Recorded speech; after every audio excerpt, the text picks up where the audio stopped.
exercise. You know, this is grammar day, and I would like to tell you the most important exercise, whatever many times comes in the exams, and this is my personal views. If you make practice, sorry, on it, there are much more probability to get success in it. So let's start. तो सबसे पहले हम जो प्रश्न आते हैं या तो डायरेक्ट बेस में रहते हैं, ठीक है, या कुछ ऑप्शनल रहते हैं, तो सब प्रकार के जितने प्रकार के क्वेश्चन आते हैं तो मिसलिनियस वे में बता रहे हैं, ठीक है। तो एक पहला प्रश्न है जैसे Ram is sitting dot dot Radha and सपना। प्रश्न है Ram is sitting, Ram is sitting या डॉट डॉट राधा एंड सपना, या ब्रैकेट में इमाम लिखा हुआ है और बिटवीन लिखा हुआ है।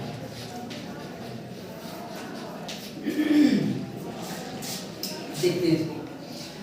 अब लिखा राम इस सिटिंग, राम बैठा हुआ है, डॉट डॉट राधा एंड सपना, नहीं राम राधा और सपना के बीच में बैठा, क्योंकि इमाम वाले में जो बीच में होता है तो बिटवीन माने जो बीच में होता है। अब इस प्रकार से चाहे जितने एग्जाम्पल आए अब वो क्लियर हो सकता है। अगर दो के बीच की स्थिति, इमाम माने होता है कई के बीच में और बिटवीन माने होता है मात्र दो के बीच में, तो अगर कोई व्यक्ति दो के बीच में बैठा हुआ तो वहाँ पर बिटवीन का प्रयोग किया जाएगा, अगर कई के बीच में बैठा हुआ तो इमाम का प्रयोग किया जाएगा। अगर यहीं पर होता ए, जैसे मैंने लिख दिया C comes dot dot B and D, यानी सी जो है तो बी और डी के, बी सी डी, यानी सी जो है तो बी और डी के बीच में आता है, तो यहाँ भी दो के बीच में आ गया। तो जब बीच में आ गया तो जहाँ पर जो दो के बीच में आएगा तो वहाँ पर क्या लगेगा, बिटवीन लगेगा। जहाँ पर कई के बीच में आएगा वहाँ इमाम लगेगा। अगर यहीं पर होता सी कम्स, इस प्रकार से प्रश्न अक्सर आते हैं, 12वीं में भी आते हैं, 9वीं में भी आते हैं, 10वीं में भी आते हैं, तो रिपीटेड रहते हैं। तो सी कम्स डॉट डॉट लेटर्स या अल्फाबेट्स,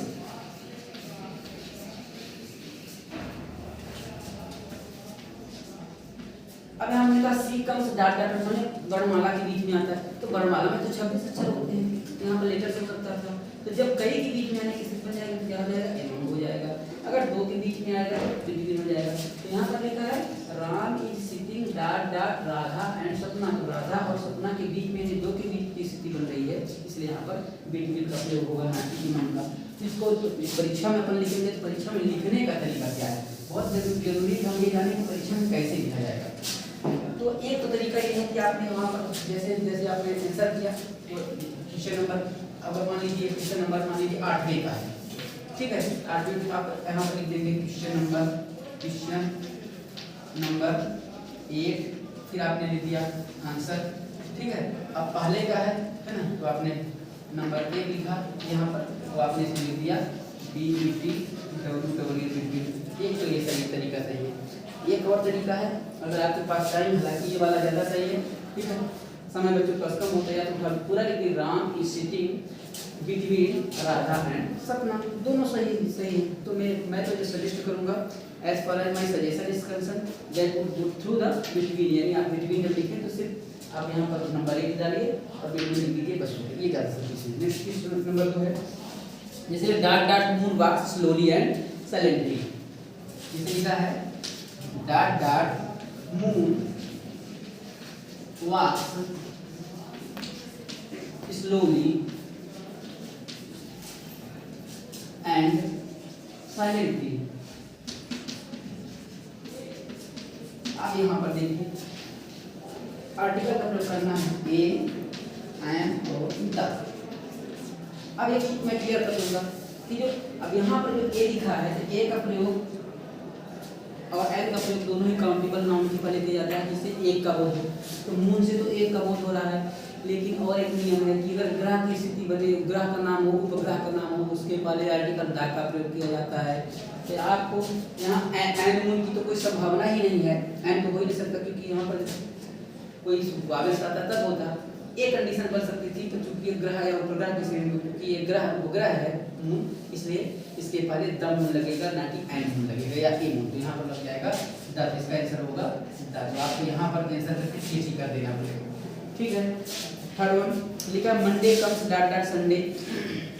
तीसरा प्रश्न है, इस प्रकार मैं आपको जो बता रहा हूँ, एक मॉडल बता रहा हूँ, इसी प्रकार से परीक्षा होगा कि ये प्रश्न आएगा कि इससे अलग आएगा, लेकिन आएगा इसी बेस पर, यही चीज पूछेगा, आर्टिकल ही पूछी जाएगा, मैंने बिफोर और आफ्टर का प्रयोग ही पूछा जाएगा, या मतलब एमंग और बिटवीन का प्रयोग मैंने पूछा यहीं से जाएगा। हो सकता है कोई नाम हम बातें राधा और सपना के स्थान पर मोहन और श्याम दे दे, उससे कोई फर्क नहीं पड़ता। तो आपको इसका थीम समझना पड़ेगा, कैसे समझना। थर्ड वन है Monday comes dot dot Sunday. लिखा है Monday comes dot dot Sunday. अब यहाँ पर लिखा है बिफोर एक आफ्टर। अब देखते हैं मंडे कम्स यानी मंडे आता है, यानी सोमवार आता है, संडे। अब वैसे देख लें कि सोमवार मंगल के माने सोमवार जो है रविवार के पहले आता है के बाद आता है, तो सोमवार जो है तो हमेशा रविवार के बाद ही आता है। ये बिफोर माने होता है पहले, आफ्टर माने बाद में होता है। इसमें कौन सा ऑप्शन सही आफ्टर हो जाएगा। इसमें हम कहेंगे मंडे कम्स आफ्टर संडे। हाँ, जब कभी भी अगर आप देख रहे हैं तो अगर पूरा इकट्ठा लिख रहे हैं, जैसे इसमें बता रहे थे, इसमें क्लियर कर देते हैं। जैसे इसमें लिखना इकट्ठा, तो आप लिखेंगे मंडे कम्स, फिर आपको यहाँ आफ्टर लिखना है, पर यहाँ एक कोटेशन करेंगे, सिंगल कोटेशन, डबल कोटेशन भी कर सकते हैं, सिंगल कोटेशन ही करना है आपको, आफ्टर संडे। इससे पता चल जाता है कि जो डॉट डॉट था इसके लिए था, तो ये क्लियर हो जाता है कि नहीं यहाँ पे मैंने फिलअप किया गया है, तो यहाँ आफ्टर फिलअप किया, बाकी चीजें नहीं, तो आप नहीं करते हैं। तो परीक्षक में मान लीजिए दिमाग में नहीं आए तो आप कैसे किसको सेलेक्ट कर देंगे। तो आपको हर चीज बहुत इजीली में लेकर चलना, जिससे सबके लिए आसानी हो, आपके लिए भी उनके लिए भी। चलिए थर्ड सवाल लेते हैं। B dot dot obey our teacher. B dot dot obey our teacher. यहाँ पर लिखा है शुड, एक लिखा है R2, ठीक है। शुड और R2 में हमें उपयोग करना है। अब लिखा है B dot dot obey our teacher, यानी हमें अपने शिक्षक की बात माननी चाहिए, क्योंकि ओबे मान बी यानी हमको ओबे माने बात माननी चाहिए, और माने हमारे टीचर ने शिक्षक को। अब शुड चाहिए कि R2, तो दोनों का बने यहाँ से प्रयोग से दोनों को मैं फंक्शन बता देता हूँ। जो शुड का प्रयोग है जनरल नेचुरलिटी के लिए प्रयोग किया जाता है, आपको स्कूल जाना चाहिए, आपको अंग्रेजी बोलना चाहिए, स्वभाव की बात है।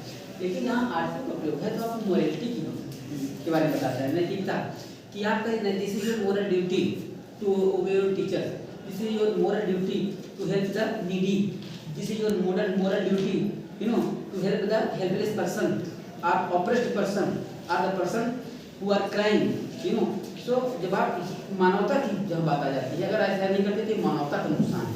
यानी आपको जब ऐसे इस प्रकार के प्रश्न, कोई भी प्रश्न आए, जैसे आपको राष्ट्रध्वज का सम्मान करना चाहिए, यू शुड, ठीक है, रिस्पेक्ट विद योर क्या कहना चाहिए कि नेशनल फ्लैग, ठीक है।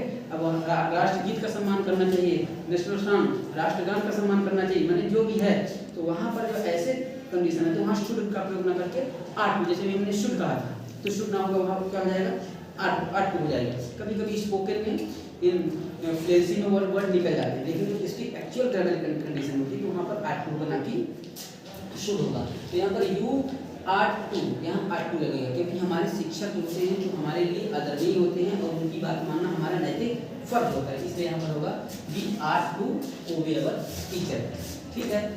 नेक्स्ट वन जो भी है, तो नेक्स्ट है the book is dot dot the table.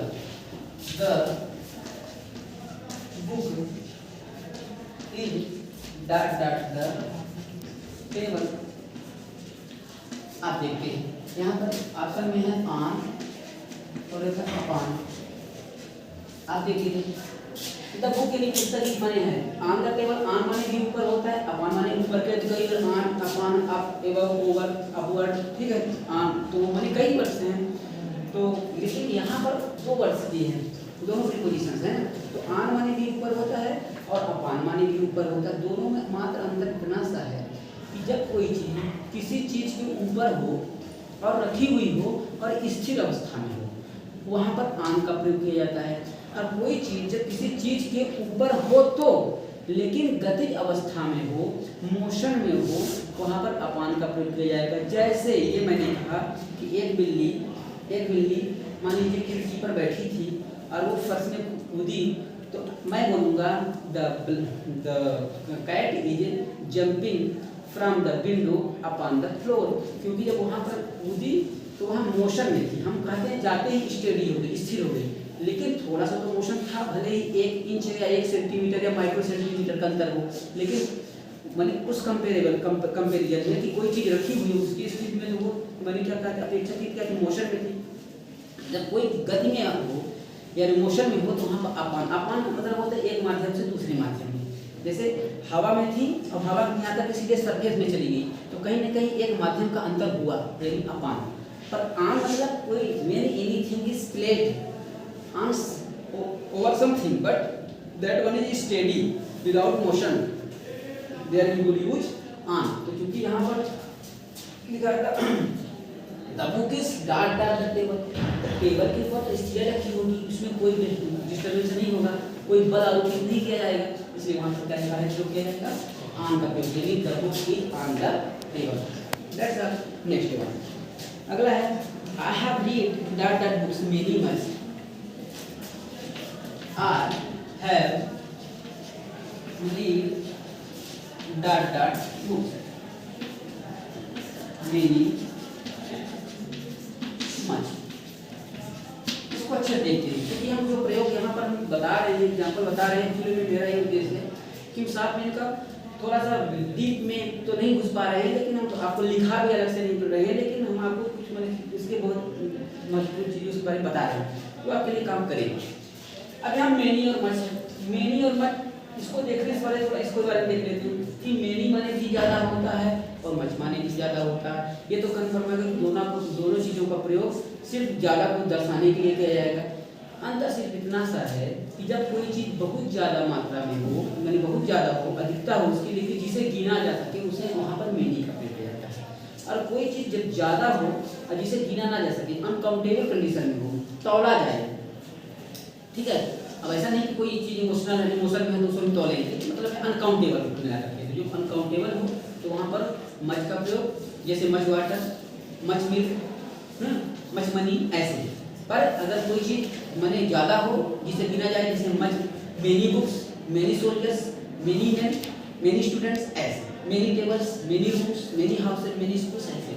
तो यहाँ पर लिखा है आई हैव रेड, मैंने पढ़ा, क्या पढ़ा, डॉट डॉट बुक्स, बहुवचन लग गया, यानी बहुत की तो बोध हो गया। अब मच होगा कि मेनी बुक्स को आप गिन सकते हैं, because you can count the book, this is countable noun, that's why you have to adopt here many, never much, यानी मच का प्रयोग कभी नहीं किया जाएगा, सिर्फ मेनी का प्रयोग। यहाँ पर सेलेक्टेड वर्ड्स क्या हो जाएगा, मेनी, इंटरनेट होगा।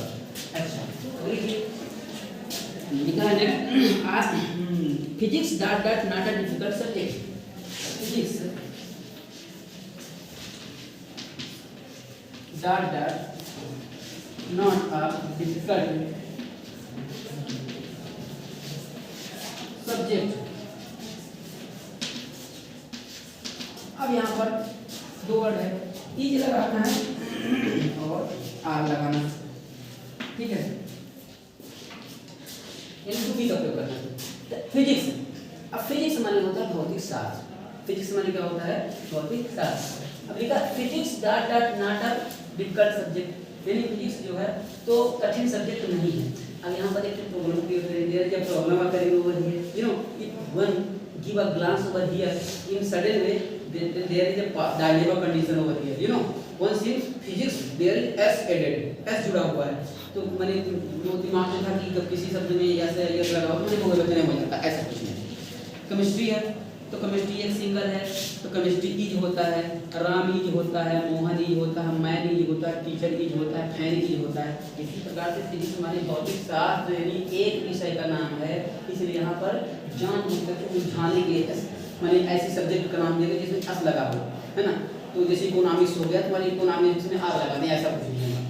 ऐसे इसमें फिजिक्स में आर न लगा करके क्या लग जाएगा, इज लग जाएगा, क्योंकि इससे एक का बोल हो रहा है। तो physics is not a physical subject, यानी यहाँ पर इज होगा ना कि आर होगा। ऐसे नेक्स्ट वन लिखा है she dot dot an apple daily eat eats, she dot dot an Apple